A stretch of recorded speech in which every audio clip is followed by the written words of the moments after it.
Today, I'm going to deliver a lecture titled Theories of Inheritance, Man as an Object of Genetical Study, Laws of Heredity, Mendel's Principle. All the characters of a living being may be grouped under one or other of two headings, either they are inborn or else they are acquired. Inborn characters may be defined as those which take origin in the germ cell. Among the higher animals, at least, offspring invariably differ inherently from their parents, that is, they are born different from what their parents were born. They make a different start in life. These congenital differences are technically termed as variation. Thus, a sixth digit on its first appearance in a family is a variation. It follows, since a variation takes origin in the germ, that it is not an acquirement but an inborn trait.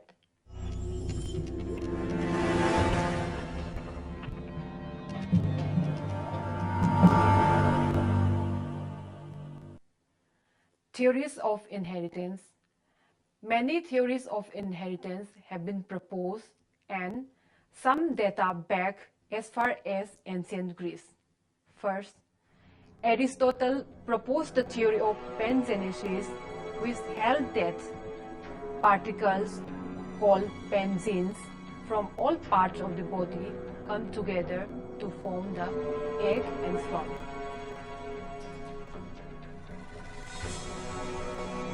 Changes that occur in various body parts during an organism's life would be passed on to the next generation. Pangenesis was accepted by Lamarck and Darwin and was the prevailing theory into the 19th century. Pangenesis is incorrect because reproductive cells are not composed of contributions from body cells, and changes in the body cells do not influence egg and sperm cells.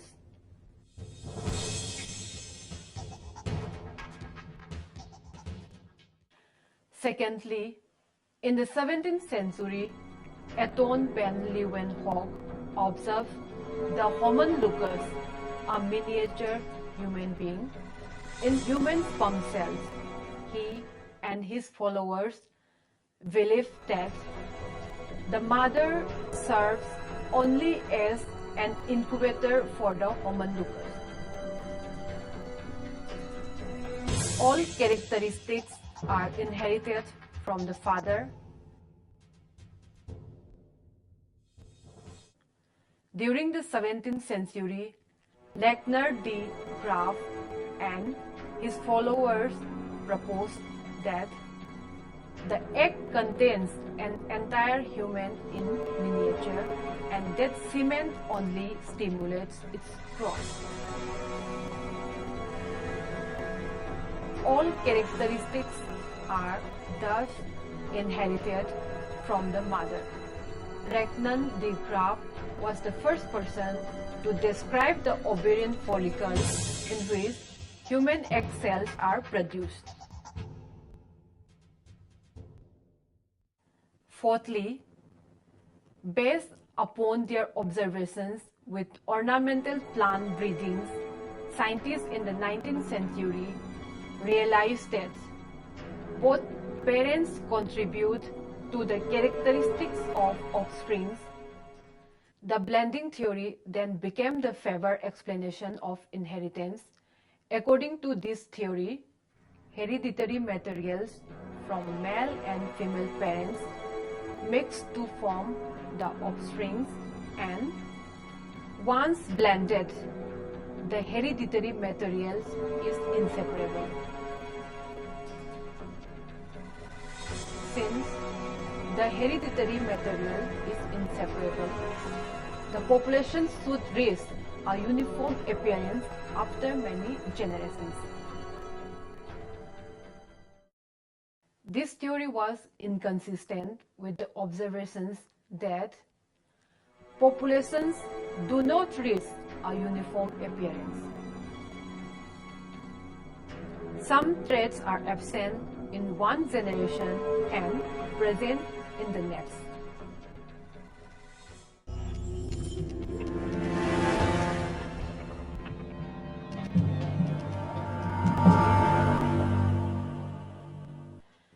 Mendelian inheritance or Mendelian genetics or Mendelism is a scientific description of how hereditary characteristics are passed from parent organisms to their offspring.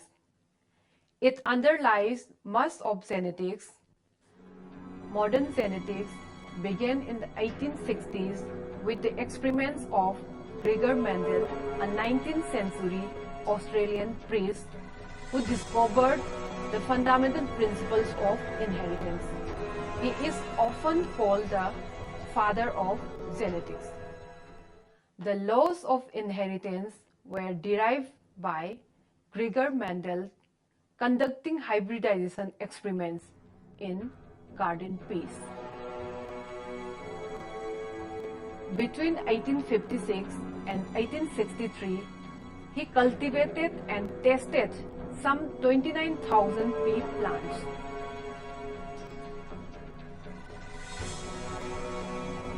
From these experiments, he deduced two generations, which later became known as Mendel's principle of heredity or Mendelian inheritance. He described these principles in a two-part paper, Experiments on Plant Hybridization, that he read to the Natural History Society of Brno on February 8 and March 8, 1865, and which was published in 1866. His studies showed that there was particulate inheritance of traits according to basic laws of inheritance. The significance of Mendel's work was not recognized until the turn of 20th century.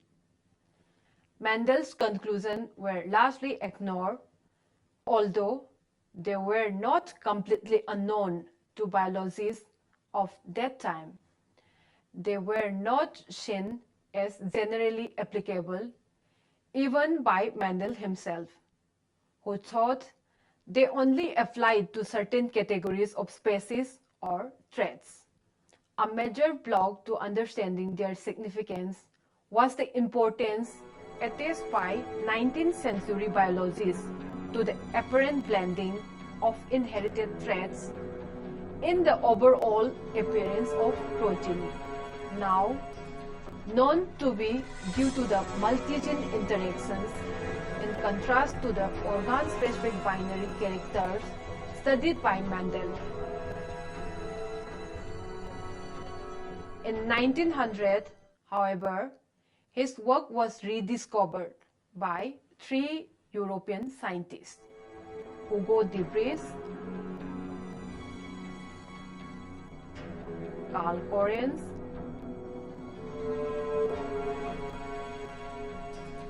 and Iris von Testmark. The exact nature of the rediscovery has been somewhat debated. De Vries published first on the subject, mentioning Mendel in a footnote, while Correns pointed out Mendel's priority after having read De Vries' paper and realizing that he himself did not have priority. De Vries may not have acknowledged truthfully how much of his knowledge of the laws came from his own work or came only after reading Mendel's paper. Later scholars have blamed von Testmark of not truly understanding the results at all. Mendel's finding allowed other scientists to predict the expressions of traits on the basis of mathematical probabilities. A large contribution to Mendel's success can be traced to his decision to start his process only with plants he demonstrated were through breeding. He also only measured absolute characteristics such as color, shape, and position of the offspring, rather than quantitative characteristics. He expressed his results numerically and subjected them to statistical analysis. His method of data analysis and his large sample size gave credibility to his data. He also had the foresight to follow several successive generations of his pea plants and record their variations.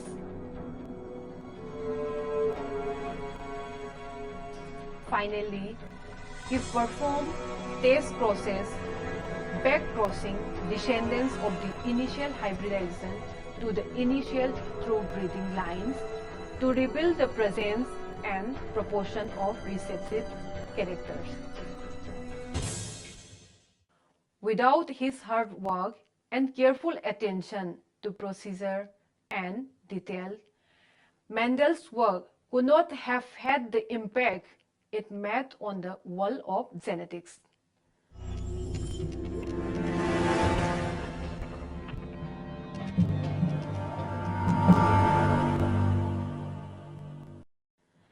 Mendels Law of Inheritance. Mendel discovered that when crossing white flower and purple flower plants, the result is not a blend, rather than being a mix of the two. The offspring was purple flower. He then conceived the idea of hereditary units, which he called factors, one of which is a recessive characteristic and the other dominant. Mendel said that factors, later called genes, normally occurred in pairs in ordinary body cells, yet segregate during the formation of sex cells. Each member of the pair becomes part of the separate sex cell. The dominant gene, such as the purple flower in Mendel's plants, will hide the recessive gene, the white flower. After Mendel's self-fertilized the F1 generation and obtained the 3:1 ratio, he correctly theorized that genes can be paired in 3 different ways for each trait. Capital AA, small aa, and capital A and small a. The capital A represents the dominant factor and the lowercase a represents the recessive.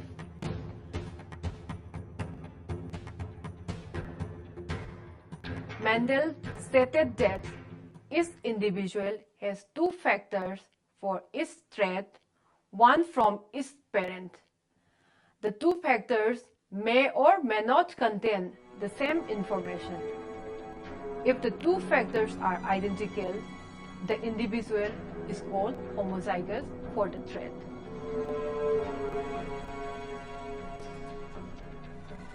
If the 2 factors have different informations, the individual is called heterozygous.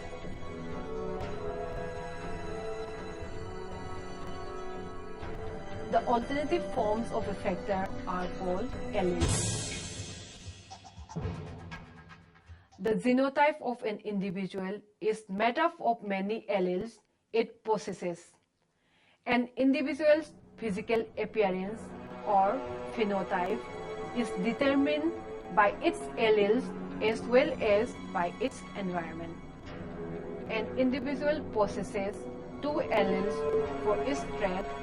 One allele is given by the female parent and the other by the male parent.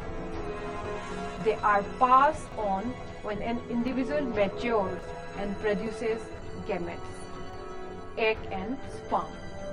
When gametes form, the pair alleles separate randomly so that its gamete receives a copy of one of the two alleles.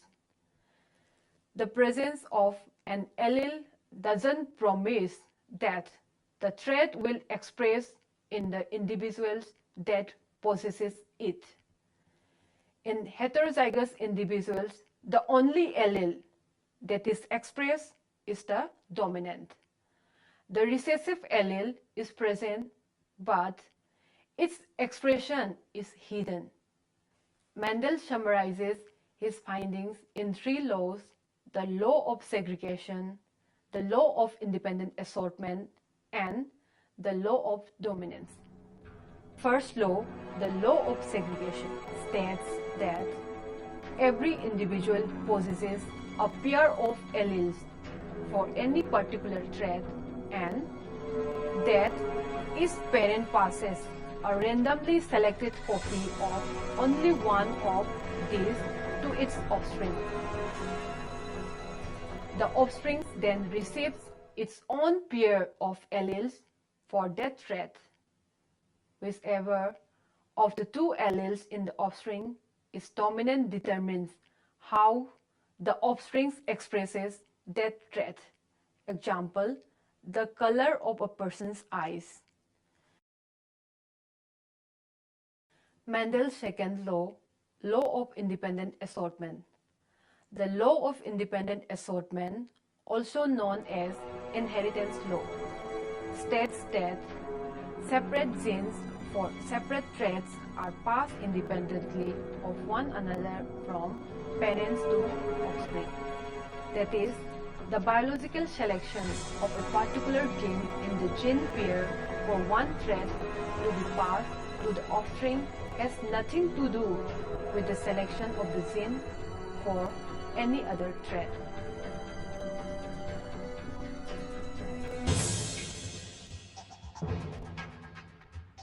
Mendel's third law, law of dominance.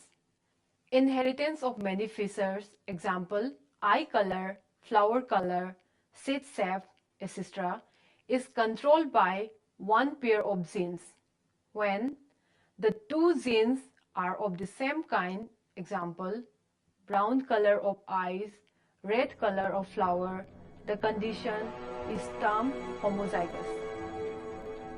When a pair of chromosomes has the gene controlling the same feature, flower color, in two different forms, red flower gene on one chromosome and white flower gene on its pair, the condition is termed as heterozygous.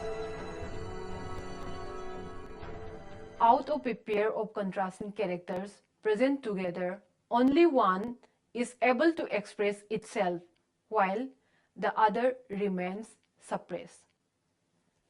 His most important principle was the principle of dominance, that is, the trait from the dominant allele is always expressed over the recessive allele.